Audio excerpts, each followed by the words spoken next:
Wise Child by Monica Furlong. Chapter 17, The Summoning Stone. Once again, Juniper and I were gathering berries and nuts, peat and hay, to prepare ourselves for the winter. It will be a hard one this year, Juniper warned. One bright September day she took me on a long journey high into the mountains.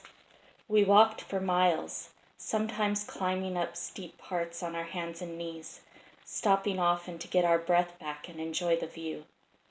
We passed through a tiny green quarry that reminded me of Ossian and his mother, and exclaimed at the pleasure of seeing the deer there. They looked back at us, still, unafraid, curious. You know, that time at Bealtaine, I thought they were going to kill me, I said. Being ready for death, that is something one has to learn. Knowing that it doesn't matter. That's what makes it possible to live. Finally we arrived, panting and tired, dripping with sweat, at a small wood of oak and hazel, in a fold of the mountains, protected there from bitter winter winds. It was very quiet in the wood, and the bright light of the sky filtered through the leaves and made patterns on the forest floor. We moved, slowly, silently, as if the quiet of the place put a finger on our lips. We walked on for perhaps half a mile, then emerged into a small clearing. Juniper hesitated a moment there, as if uncertain of her bearings. The wood was very dense. Then, with a swift movement, she went over to a rock emerging from the ground and slipped behind it. I could scarcely believe my eyes. 1 minute she was there and the next gone. "Round here," she called. I too slipped around the rock and found myself in a little alley cut between briars and brambles. We followed this thorny path for a while, until it led us around to the right, and suddenly we were in another, much more private clearing. I heard it before I saw it. In the middle, a small spring bubbled up beside a stone. On the stone stood a silver cup. It was placed exactly in the middle of a rune that had been carved there.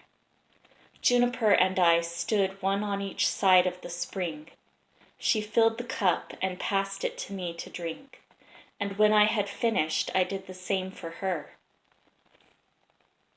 When we finished this tiny ceremony, we made our way home again. "Why did we do that?" I asked curiously.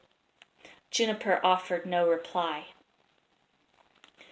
I am not sure why, but the rune put me in mind of the stone with the fire in it that I had kept hidden under my bed at home after meeting with Maeve at Aunt Morag's.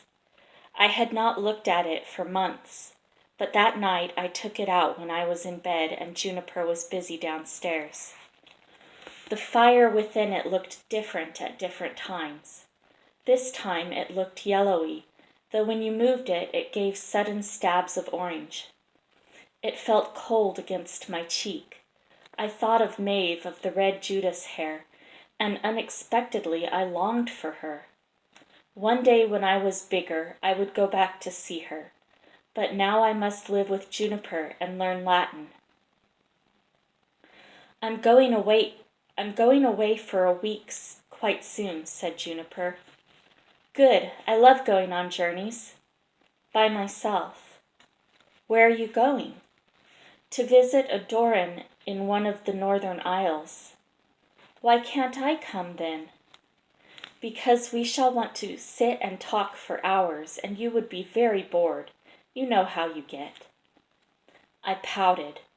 I hated it when Juniper wasn't there, and I didn't like her enjoying herself without me.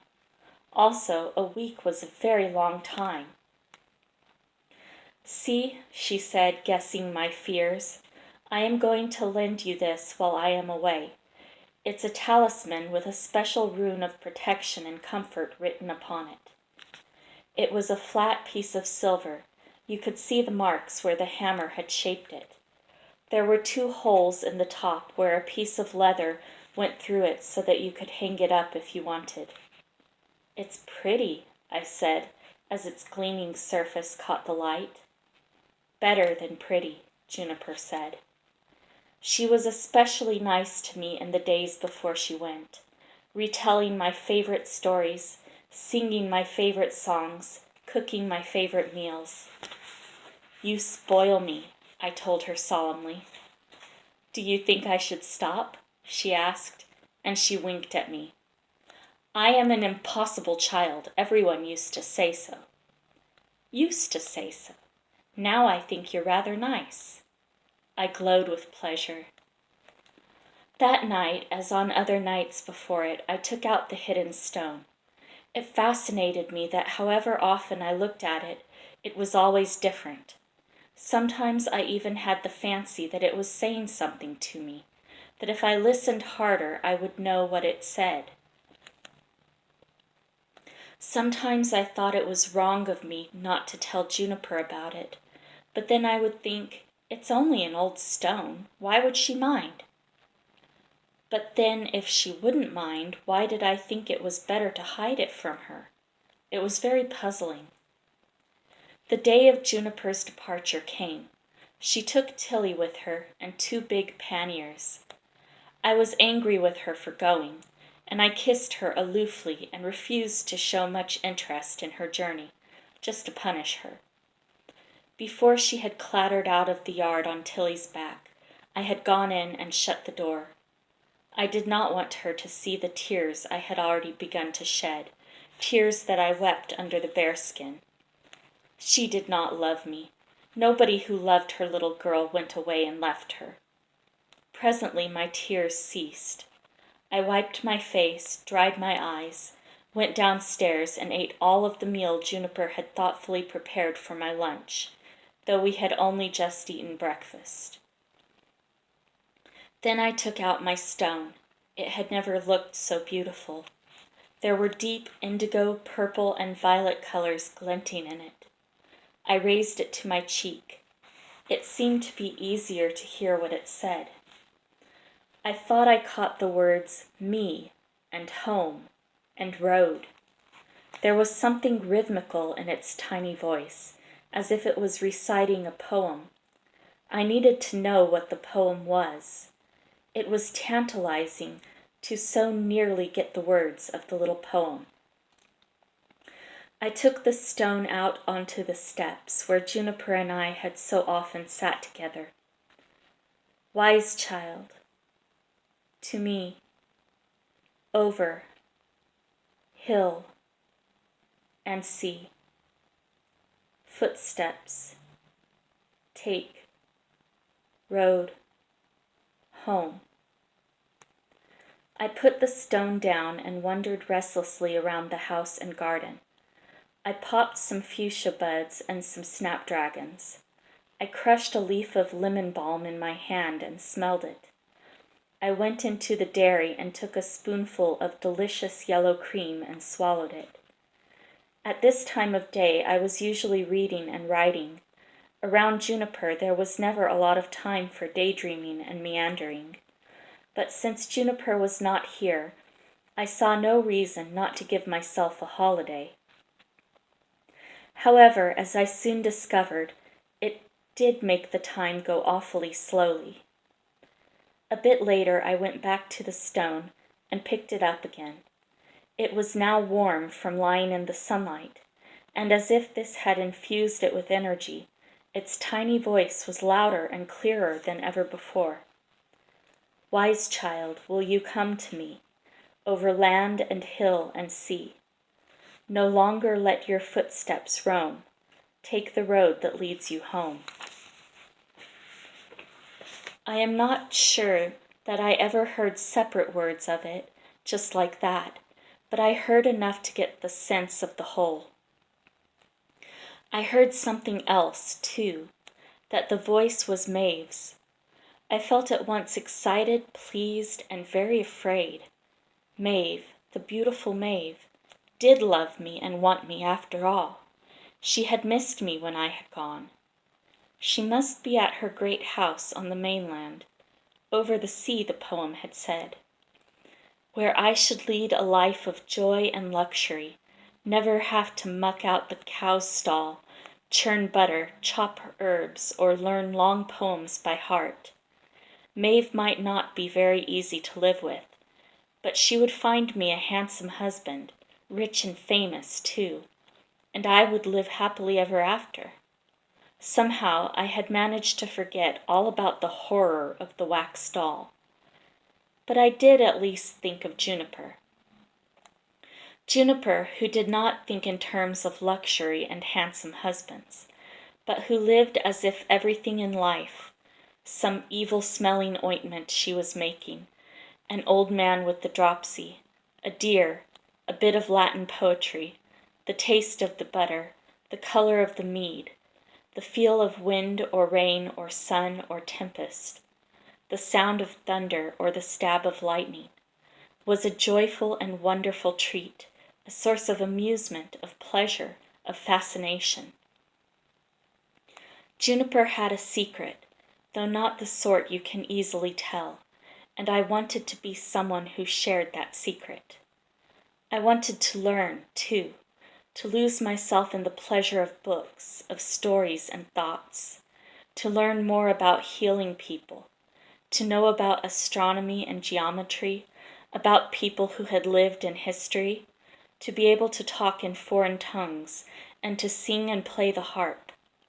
I also liked the way Juniper kissed me and comforted me, listened to me, understood what I was trying to say to her, even when I got the words all wrong, never made me ashamed if she could help it. She had taken me in when, because of Maeve's neglect, I was homeless. She had fed me and clothed me, taught me and sung to me. How could I abandon her? When I went to bed that night, I put the stone on the floor beside my bed and went to sleep feeling quite peaceful.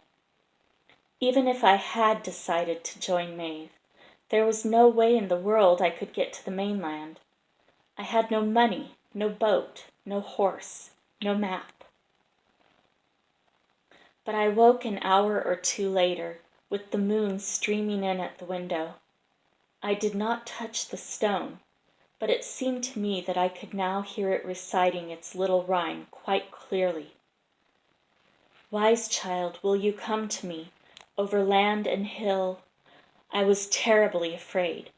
On an impulse I jumped out of bed, ran across the room to Juniper's bed, and hid myself under its covers. I pulled them over my head and could no longer hear the mocking little voice. Presently, when I pushed the blankets off my face, it had stopped. The next day, I decided that routine was the best cure for terror and the supernatural. I got up early, made porridge, fed Daisy and the chickens, turned some drying plants, swept the living room, did some reading, even learned some more English words. In the late afternoon I went for a walk and came back with some honeysuckle, which I put in a pitcher on the table. I prepared supper. All day I had not touched the stone, nor gone near it. But after supper I knew that I could not postpone it any longer.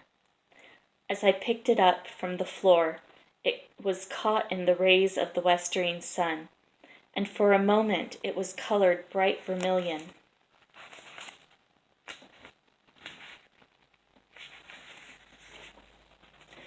I held it to my cheek as before, but to my surprise, yes, and dismay. The voice had sunk down again, and I could not distinguish the words any longer, even now that I knew what they were. I carried the stone downstairs with me and tried it several times over the next hour, but it was no good. I could not hear it. Had I displeased it in some way? The next morning I tried it again, but it was still a faint burble of a voice. Remembering what had happened 2 days before, I left it outside on the steps in the sunshine for half an hour and tried again. To my joy, the words were now much clearer, but to my astonishment they had changed. Wise child, Raven-headed girl, best of daughters, Finbar's pearl, ford the river, cross the sea, come, my dear one, unto me. Once again I felt filled with an intolerable longing for Maeve. I'm coming, I told the stone, only to remember as I said it that there was no way I could get to the mainland, nor to Maeve's house. I wept, this time with the bitter disappointment of not being able to obey the stone. I began to talk to it as if it was a person. I can't go to Maeve, I told it, and I wrung my hands. That day the chores were perfunctorily performed, and I did not attempt to study. I noticed that once again the voice of the stone had subsided to a quiet murmur that I could not hear, and I wondered if it would again change the rhyme. The next morning I again put the stone in the sunlight, and when I heard its voice this time it was stronger and clearer. Wise child, I shall come to thee, over land and hill and sea. Briefly shall my footsteps roam, to take the road that leads you home. I had the strangest feeling that this was what the stone had been saying all along, but that I had somehow misheard it before. As I made out the words, I cried aloud, "Mother! Mother!" The voice of the stone grew quiet again in the evening, as I had come to expect, but I was anything but quiet. I felt feverish, unable to sit still or to concentrate on anything. I was like someone tormented by an illness for whom the time passes as slowly as a snail. I lived now for the stone. I awaited its daily proclamation as inevitably as I waited for the sun itself. The next day the rhyme had changed again. I shall make my way to thee, ford the river, cross the sea. The curling wave shall bear you home.